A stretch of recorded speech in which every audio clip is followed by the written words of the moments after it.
Ultimately আমরা মেয়েরা, আমাদের যত বড় জায়গা হোক না কেন, আলটিমেটলি নিজেদের কাছে তো জায়গা কম লাগে। But hello cuties, welcome to my channel. এখন বাজে রাত্রির 9টা অ্যান্ড আউট অফ নোওয়্যার আমার মনে পড়েছে যে আমার যে পিছনে আলমারিটা দেখছো, এই আলমারিটা একদমই অর্গানাইজ নয়। তো এখন এটাকে অর্গানাইজ করতে চলেছি। তো লেটস সি কত কি সময় লাগে না লাগে। অ্যান্ড এখানে আমার হাজব্যান্ডের ওয়ার্ক সেট আপ রয়েছে, বাট ও এখন এখানে বসে নেই বলে আমি জায়গাটা ফাঁকা পেয়েছি। ঠিক এই যে এই জায়গাটা দিয়ে আমি যাবো এখন আলমারিটাকে। পুরো অগোছালো হয়ে রয়েছে, খুব বাজে অবস্থা এই জায়গাটার। অ্যান্ড এই জায়গাটাকেই সেট আপ করতে হবে। So it is time consuming, but দেখা যাক কত কি সময় লাগে না লাগে।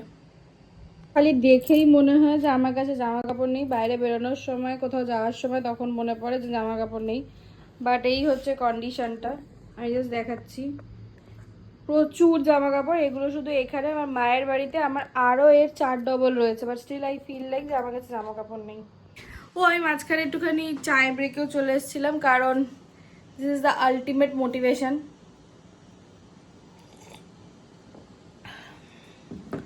তো জামা কাপড় গুছানোর মধ্যে মেন যেটা হলো গিয়ে একদম সব থেকে টর্চারাস জিনিস, সেটা হলো কি জামা কাপড় ভাঁজ করা। আমি একদম জামা কাপড় ভাঁজ করতে পারি না।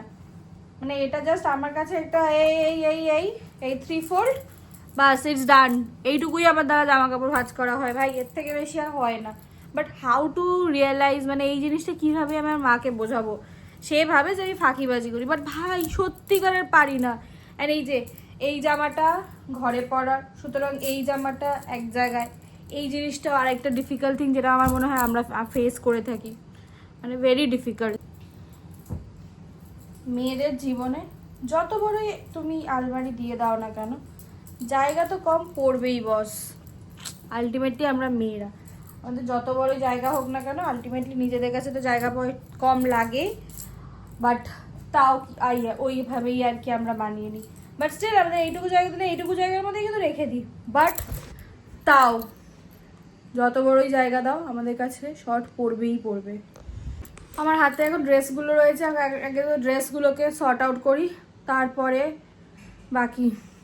এখানে এসি চলছে, বাট তাও আমি জানি না কেন হাঁপিয়ে যাচ্ছি, কারণ আমার কাছে জিনিসটা এতটাই।